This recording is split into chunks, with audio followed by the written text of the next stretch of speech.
कहानी की शुरुआत। तंदूर के पास तीन बुजुर्ग। पहला बुजुर्ग। तुमने पानगढ़ के बारे में सुना है बच्चों? नहीं सुना होगा। इतिहास की किताबों में इसका नाम तक नहीं। लेकिन एक दौर था जब वहां की मिट्टी वीरों के खून से लाल थी। दूसरा बुजुर्ग। और उस लाल मिट्टी में दबी है एक तलवार, जिसकी धार ने आखिरी सांस तक दुश्मन का सीना चीर दिया था। पर वो तलवार किसी सेनापति की नहीं थी। वो एक ऐसे आदमी की थी जिसे पूरा दरबार धोबी का बेटा कहकर हंसता था। तीसरा बुजुर्ग। धीरे से। पर जब महल की दीवारें टूटी और घोड़े दुश्मन के नगाड़ों के साथ दौड़े, तब उस धोबी के बेटे ने राजा बनकर आखिरी युद्ध लड़ा था। पानगढ़ राज्य, महल के अंदर, साल 1218। राजा वीर सिंह की उम्र ढल चुकी थी। कोई उत्तराधिकारी नहीं था। वजीरों के बीच सत्ता की खींचातानी चल रही थी। राजमहल की छत पर एक साधारण नौजवान कपड़े सूखा रहा था। नाम था आरव।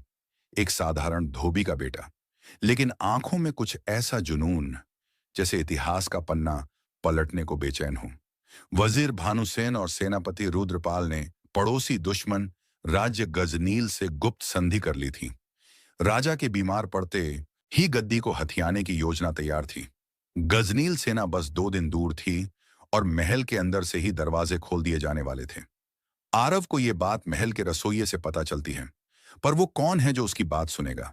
वो भागता है, दरबार में जाता है, पर सब उसका मजाक उड़ाते हैं। धोबी का बेटा, राजनीति की बातें मत कर। पर एक बुजुर्ग महल रक्षक, आचार्य विष्णुपाल, उसकी बात सुनता है। वो कहता है, अगर तुम सच में महल बचाना चाहते हो तो गुप्त खाना खोलो और लाल धूल वाली तलवार को उठाओ।